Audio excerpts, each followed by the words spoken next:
Let's return now to events in Syria. President Assad has said the West will pay a high price for what he described as its support for Al-Qaeda in his country's conflict. Well, Professor Amr Al-Azm is a US-based Syrian dissident and associate professor of Middle East history at Shawnee State University in Ohio. Many thanks for joining us here on the channel. What do we think President Bashar al-Assad meant by warning the West would pay a high price?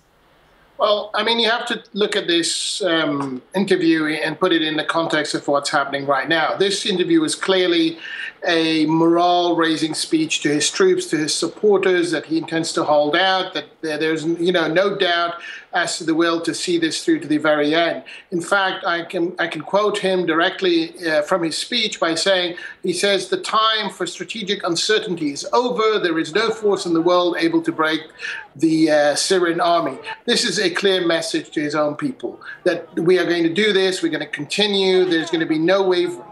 And but he also addresses other aspects of Syrian society, not just his supporters. He also takes a swing at neighboring countries such as Jordan. He mocks them. He both mocks them and threatens them. And he's threatening the West too by telling them that if you continue to support what's happening in Syria, the opposition, then you too could basically reap a share of what I'm going to be sending out. And finally, he also addresses minorities, including the Kurds and Christians and so on and so forth. So he's got something for everybody, but primarily it was a speech addressing and raising the morale of his own people. So it was a speech primarily for a domestic audience.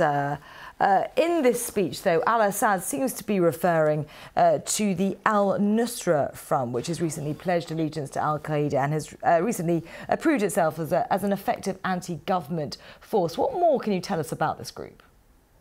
Well, the al-Nusra first come to our attention sometime in early January 2012. They are a Salafist, radical Islamist group. They seem to have links to Al-Qaeda. But then, you remember, Al-Qaeda is pretty much a franchise. So it doesn't mean necessarily that this is, Al-Qaeda cadre from Afghanistan or, from Ayman Zawahiri himself necessarily directly there present giving orders. But they are affiliated to the ideology, to the core principles. They include a number of foreign fighters, jihadists that have come from all over the world. In fact, I recently read that there was about 30 jihadists that had come over from Belgium, of all places. So they're part of this mosaic of international jihadists who feel that there is a cause for them to fight here, and they have basically come to Syria to participate in this. And the reason why they see this as a jihad, because they consider the Syrian regime, which comes primarily comes off the Alawite, minority, and this is a heterodox Muslim sect, and which are seen by many Salafists and radical Islamists as being basically outside the norm. They're non-Sunnis, and so they would justify a jihad against them. They're very effective because they seem to be well trained, they seem to be highly motivated and dedicated, and most importantly, they're organized and they have a cohesive strategy, and that's what's made them more effective, rather than having large numbers, which they don't. In fact, our latest estimates, we should think there is about maybe 5,000 or 6,000 of them at most, compared to the many tens of thousands of other fighting forces who are primarily Syrian. And Professor, following on from this speech by al-Assad, what lies ahead for his regime, do you think?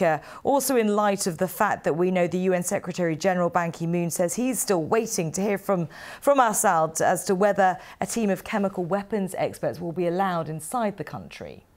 Look, right now the Assad regime, and in fact, right all along, in the regime's calculus, they don't actually necessarily see themselves as losing or that they are about to be defeated. In fact, quite to the contrary, they have yet to in their own calculus, I say, they have yet to sense that they're going to be that they're going to lose out, and that in turn means that they are not and have not been interested in any serious negotiations with the opposition, with the international community. And by serious negotiations, I mean negotiations that will some point include the departure of the Assad regime.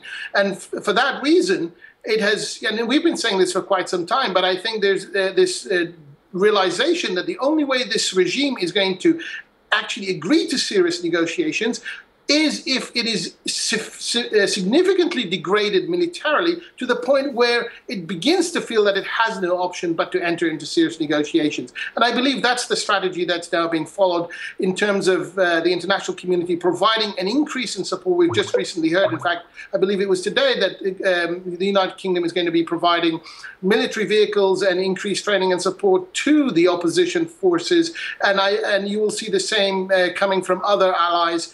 And this is all part of a military buildup that is going to mean a very hot, nasty summer for both us and the regime, us as in the opposition and the regime.